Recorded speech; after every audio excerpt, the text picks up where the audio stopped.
অভিজ্ঞতা এই জিনিসটা কেউ কাউকে শেখাতে পারে না। তোমাকে আমি পরামর্শ দিয়ে পথ দেখাতে পারি, কিন্তু যতক্ষণ না নিজের অভিজ্ঞতাটি অর্জন করছো বিষয়টি তুমি সত্যিকারে উপলব্ধি করতে পারবে না। নমস্কার, আমি শ্রী বাদশাহবাবুল শাস্ত্রী। এই চ্যানেলটা আপনাদের, আর এই চ্যানেলে আপনাদের স্বাগত জানাই। জ্যোতিষ আলোচনায় আজকের আলোচনা করব 2025 সালে বৃষভ রাশির জাতক জাতিকাদের যে অপেক্ষার দিন ছিল সেটা কিন্তু শেষ হয়ে গেছে। আপনারা জানতে পারবেন যে 2025 সাল কেমন যাবে, না নেগেটিভ না পজিটিভ, ছোট ছোট বিষয় নিয়ে আমি আলোচনা করব এবং বিস্তারিত জানাবো। তো সেটাই আপনারা শুনবেন। হ্যাঁ, শুধুমাত্র ফোকাস থাকবে এখানে, না এদিক না ওদিক, সবটাই জানতে পারবেন ছোট ছোট বিস্তারিতভাবে। এই বছর রাহু, কেতু, শনি এবং দেবগুরু বৃহস্পতি রাশি পরিবর্তন করবেন এবং আপনাদের যে সারা বছর এনারা আপনাদের রাশির ওপর যে ছিলেন এর পরিবর্তনের ফলে কী হবে আর থাকার ফলে আপনাদের কি কি ঘটেছে সেই বিষয় নিয়ে আলোচনা করব। খুব মনোযোগ দিয়ে শুনবেন। হ্যাঁ, একটু ভিডিওটা লম্বা হয়ে যেতে পারে, আপনারা একটু সময় বার করে শুনুন, ভালো লাগবে। আপনারা তো অনেকেরই ভিডিও শুনেছেন, তাতে কোনো অসুবিধা নেই, কিন্তু বিস্তারিত আলোচনা থাকবে এই ভিডিওতে। বৃষভ রাশি জন্মরাশি চন্দ্র রাশির ওপর আধারিত হয় এবং আপনারা আপনাদের জন্মকুণ্ডলী বিশ্লেষণ করতে চাইলে এই যে যে নাম্বারটা দেখছেন এই নাম্বারে আপনারা হোয়াটসঅ্যাপ করবেন। আপনাদের কোনো প্রশ্ন জানা থাকলে একটি প্রশ্ন আপনি কমেন্ট বক্সে লিখবেন এবং সেই প্রশ্নের উত্তর আমি অবশ্যই দেব। শুরু করা যাক। দেবগুরু বৃহস্পতি 14ই মে পর্যন্ত আপনাদের প্রথম ঘরে আছেন এবং এই 14 মের মধ্যে আপনাদের যাদের বিবাহ সম্বন্ধ দেখা হচ্ছে কিংবা বিবাহের তারিখ ঠিক করার আছে, আপনারা কিন্তু এই কাজগুলো সম্পূর্ণ করে নেবেন এবং এটা পজিটিভ হওয়ার সম্ভাবনা সম্পূর্ণরূপে দেখা যাচ্ছে। একটু ভেবে দেখুন তো, আপনার মধ্যে ম্যাচুরিটি নিয়ে এসেছে বৃহস্পতি, জ্ঞান বাড়িয়েছে আপনাকে, কোনো শিক্ষা দিয়েছে আপনাকে, অচেনা ব্যক্তির সাথে যোগাযোগ করিয়েছে আপনাকে। 15ই মের মধ্যে সন্তানের ব্যাপারে যদি আপনার কোনো প্ল্যানিং করতে চান তবে কিন্তু সেটা করে নিতে পারেন। গুরুর দৃষ্টি পঞ্চমে থাকায় আপনাদের এডুকেশন এর প্ল্যানিং আপনারা করে নিতে পারেন।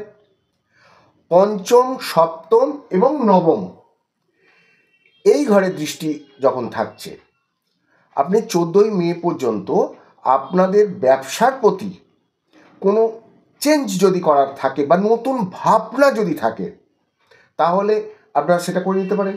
বাবার স্বাস্থ্যের প্রতি আপনাদের খেয়াল রাখতে হবে এবং আধ্যাত্মিকতার জ্ঞান বৃদ্ধি পাবে। এটা 14ই মে পর্যন্ত। কিন্তু যখন গুরু দ্বিতীয়ভাবে প্রবেশ করবে তখন 15ই মে থেকে আপনার সেভিংস বৃদ্ধি পাবে। কীরকমভাবে সেটাও বলবো, ভালো করে শুনুন।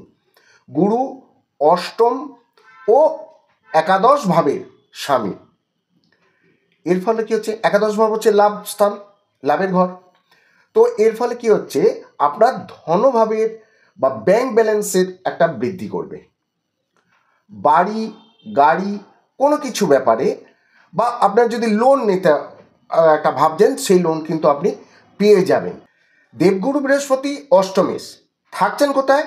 বাণীর ঘরে, মানে দ্বিতীয়ভাবে। দ্বিতীয় ঘর হলো কুটুম্বের ঘর, পরিবার বৃদ্ধি, বিবাহ বা ফ্যামিলি প্ল্যানিং এর ব্যাপারেতে এই ঘরটাকে দেখা যায়। 15ই মে থেকে গুরুর দৃষ্টি পড়ছে ষষ্ঠ, অষ্টম এবং দশম ঘরে। এর ফলে কি দেখা যাচ্ছে যে কর্মের ব্যাপারেতে, এটা কর্মের ঘর, তো সেই হিসাবেতে কর্মের ঘর থেকে দেখতে গেলে আপনার ম্যানেজমেন্ট খুব ভালো হবে, কর্মস্থানে ম্যাচুরিটি বাড়াবে এবং কিছু চেঞ্জেস করিয়ে দেবে। কিন্তু যখন গুরু ষষ্ঠ ঘরে দৃষ্টি দেবেন তখন লোকে কি বলবে এইটা মানে হচ্ছে শত্রু বৃদ্ধি হবে। অষ্টম ঘরের দৃষ্টি, খাবারের প্রতি আপনাদের খেয়াল রাখতে হবে এবং আপনার লিভার, আপনার হজমের যে প্রবলেম হবে, আপনি ফাস্ট ফুডের বা চর্বি জাতীয় যে ধরনের খাবার হয়, মানে চর্বি বৃদ্ধি হয়, এই খাবারগুলো কিন্তু আপনাকে ত্যাগ করতে হতে পারে, আবার আপনি কম করে ওটাকে খাবেন। আপনার খেয়াল রাখবেন আপনার শরীরের প্রতি। এবার আসছি শনির ব্যাপারে, খুব মনোযোগ দিয়ে শুনবেন। শনি ভাগ্য ও কর্মের স্বামী। 29শে মার্চ লাভ ভাবে প্রবেশ করবে এবং একাদশ ভাব, যেটা লাভ ভাব, সেইভাবে পুরো আপনাকে প্রফিট দেবে। ভাগ্য ও কর্মপতি লাভ ভাবে, ভাগ্য এবং কর্মপতি এটা হচ্ছে লাভ ভাবে আছে। তাহলে কি দেখা যাচ্ছে যে আপনি নতুন নতুন কিছু দেখতে পারবেন, যেটা শনি আপনাকে, যেমন আপনি ফ্ল্যাট কেনার কথা ভেবেছেন কিংবা গাড়ি কেনার কথা ভেবেছেন, বা আপনার যে কালচারের প্রোগ্রাম যেগুলো জন্য আপনি খুব উৎসুক হয়ে আছেন, সেখানে কোনো অংশগ্রহণ করার কিংবা কোনো বড় জায়গায় আপনি পার্টিসিপেট করবেন, এইগুলো আপনি কিন্তু অনেকটাই দেখতে পাবেন।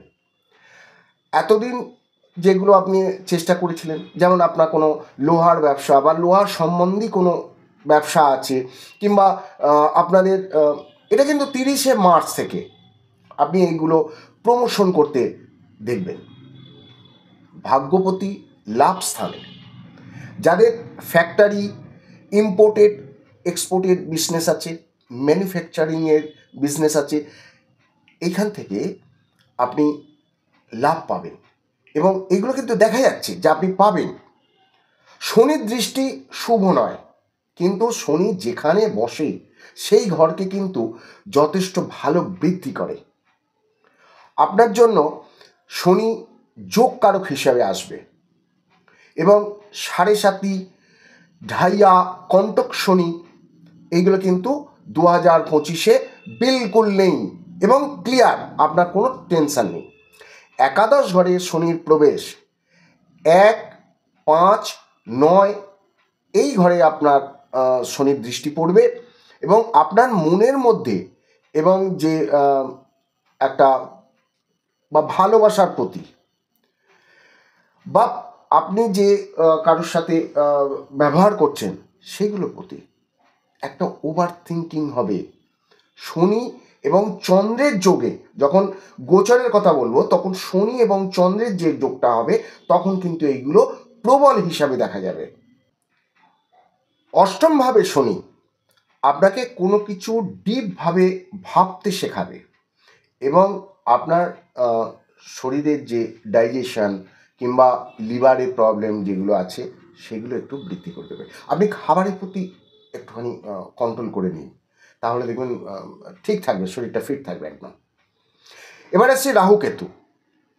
রাহুর ব্যাপারে বলতে গেলে 18ই মে রাহু কর্মভাবে প্রবেশ করবে।